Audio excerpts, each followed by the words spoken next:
Welcome back to our YouTube channel, ladies and gentlemen. The long-awaited 5-day tour by President Ruto to central Kenya began today on a very high note in Githurai. I must say that it was both interesting and boring at the same time. Interesting because I saw masses who have been complaining that the cost of living is just too high, aligning up and converging to listen to the same man who is the engineer of the economy that is now rising higher to the level that Kenyans cannot reach it. But boring because we had predicted what was going to happen in Central. And for those who followed this channel, I told you that there were 3 things that are going to happen in Central, and you watch what will happen tomorrow, tomorrow Sunday in Sagana, because tomorrow the entire Mount Kenya leadership will converge in Sagana State Lodge, and that is where we will have prayers. And in those prayers, as usual, 3/4 of the time is going to form political messages to Raila Amolo Odinga. And that is why it was not so much, it's very predictable. And I told you that these 3 things will happen. 1, William Ruto is seeking to cleanse his blood-stained hands in Central Province, because after killing people on the street, he's the commander-in-chief, he thought he could wash his hands in the coast, in Kisii, in Western, but all those regions rejected him. So he's going to get an opportunity to cleanse his hands. By cleansing the hands means he's going to justify why he killed people. And how do you do that? Telling Mount Kenya that I was preventing Raila from coming into our government through Nusu Mkate. The second thing is that William Ruto is going to get an opportunity to get the crowd that he has always wanted, because when Raila went to the streets, internationally, Raila is telling William Ruto, I have the people, you didn't win these elections. They even went further, collected some signatures, and they said that they have already knocked over 10 million, and they were wondering, William Ruto, where are the votes that you got? So William Ruto was seeking to show that he has the legitimacy, that he has the people. Again, those 3 regions denied him that opportunity. So it is in the Central Province where he's going to gather the masses to show people that apart from Rift Valley that I control, these people are still with me. And the third thing that he's going to do, as I explained earlier, is to ensure that he's going to justify the high taxes. That when the whole of the nation is crying foul and lamenting about the punitive taxes, Mount Kenya is going to give William Ruto an opportunity to explain and justify the taxes. So that's what I'm saying. It is very predictable what they're going to do there, and it is what I call the handshake trap, because the message there is, we don't want this handshake, and William Ruto is telling them, yes, I'm not going to allow this man to get into a handshake with me. And with that, they will give Ruto a standing ovation and a vote of confidence. So in that meeting, in that rally in Githurai, both Rigathi Gachagua, Nyoro and Ichungwa said that they don't need to discuss any handshake. But Nyoro went further and said that there is nothing like inclusivity. In fact, he said, we don't even need these talks. Hizi hapa watu hapa Mlima Kenya walikuchagua wewe na wakakupatia kura zao zote.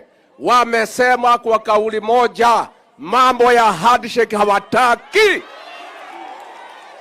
Mumekataa handshake? Wangapi wanasema hakuna handshake, hakuna handshake, hakuna? Hawa watu wa Githurai wanasema wamekusikia. Na sababu uliniuliza niongoze ile komiti ya mazungumzo, nataka nikuhakikishie venye watu wa Kiambu na Githurai wanasema, mambo ya nusu mkate, mambo ya handshake, hiyo hata hiyo kitu wanaita inclusivity. Inclusivity is another name ya handshake. Na nimewaambia nikiongoza, mimi naenda hapo kuwaambia nusu mkate na handshake hakuna. Munataka mazungumzo ama hamtaki? Munataka dialogue ama hamtaki? Wenye hatutaki watatuonyesha rais wetu. Mheshimiwa Rais, mimi nataka nitume ujumbe kwa wale wapinzani wetu. Sisi kama Kenya Kwanza hatutaalao kitu inaitwa handshake. Hakuna watu wataingia katika serikali kwa dirisha. Hakuna watu watavuja dirisha waingie kwa serikali. Na hata hiyo dialogue, Mheshimiwa Rais, mimi nakuomba kwa sababu nimesikiza hawa watu wadosi wetu, wewe wachana na hiyo dialogue, tufanye kazi, Kenya iende mbele. I have always told you that these talks were cajoled, compelled and coerced by the international community. The very people who gave William Ruto his win are the same people who are pressurizing William Ruto to get and talk with the Raila Odinga. In fact, there is only one language. William Ruto is telling Raila, I defeated you. I'm creating an office of official opposition for you. Take it or leave it. That is the only message that they want. And in that process, they want to use Raila to help them entrench the office of the Prime Minister, CDF, two-third gender and all that. But apart from speaking to the Azimio, they are also speaking to Obasanjo. I want you to imagine for a moment, how do you think Obasanjo feels? Because he must have been invited by the United Nations, the European Union, together with the African Union, because these are the bodies that want to ensure that there is peace, yet they don't want justice to be done. When Raila tells them, open the server so that we can know what happened, they don't want. So Obasanjo was invited. Yet, I know he's somewhere in a luxurious hotel. Someone is paying for his every second that he's in Kenya. Yet one side of the warring camps is saying we don't need these talks. In other words, when someone tells you that they are not ready for talks and you're the person who is supposed to chair these talks, what else is it telling you? Or what else, or how else do you want the Ruto camp to show that they are telling Obasanjo, you are wasting time, kindly pack and go? Because Obasanjo must have been called to ensure that he reinstates peace and tranquility. Why? Because there are innocent Kenyans who are dying. You see, when leaders are fighting, they themselves are safe. But the innocent wananchi are being killed, they are maimed, and there is the economy comes to a standstill. And this is the reason why Obasanjo was brought in. In fact, very many people, even those who gave Ruto this win, did not like the manner in which he was killing the people. But they don't want to condemn him in public because they know he's doing this to protect the win that they gave him. So Obasanjo, two things will happen. Either they want Obasanjo to get vexed, disappointed, irritated, so he can chicken out of these meetings. He can call a press conference and say that there is no political goodwill and so I'm leaving. You see, when that happens, they will say that they were ready for the talks. They will say that the only issues that we opposed were the issues around opening of the server and that of a handshake. And then they will say, you can't blame us. The person, the mediator himself, chickened out.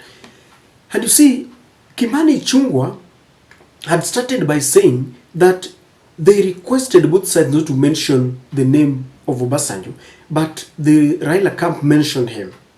And so they were saying that Raila camp is not obeying the rules of the game, and they're saying that they are in disorder and indecent.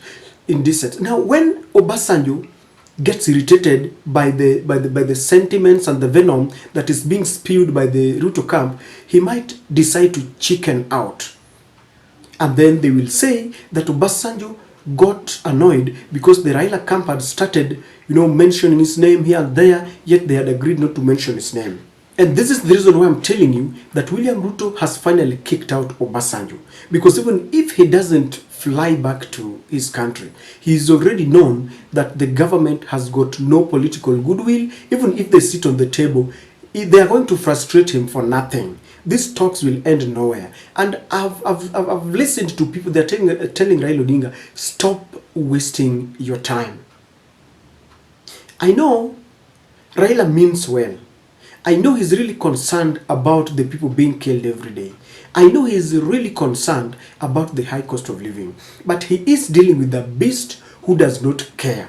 Now, to complicate matters even further is the fact that the international community, they are all here, diplomats. They see everything that is happening. They want to block Raila in every sense. And so Raila finds himself in a very difficult situation, dealing with a government that is so cruel, dealing with an international community that does not trust Raila in every sense. It is very difficult. You saw the kind of authority with which they dealt with Azimio. Illegal abductions of leaders, killing of innocent people, to ensure that they create fear. And today William Ruto was saying, nitawakalia ngumu. I will remain strong and steadfast, and I will not allow them to go to the streets again. So those are the two messages. No going to the streets, no handshake. Obasanjo is being told, go, we don't need you. Or how else do you want them to chase Obasanjo? Kwa Kiswahili wanasema, hakufukuzae hakuambii toka. That the one who wants to chase you away will not tell you directly, you go. You will see the indirect messages, you will see the kind of abuses that they're hurling at you, and you will know that they don't need you. So the Kenya Kwanza has decided that they are kicking out Obasanjo. In fact, they don't need him, and Obasanjo knows this. Even though Raila is saying that he's giving them 1 month, I don't think it will change their attitude. They are drunk with power. Power has gotten into their head, and they feel the only thing when you ask them is the sword that they have. They see the police and the military. They don't see the power of the people. If you ask me, Obasanjo should pack and go.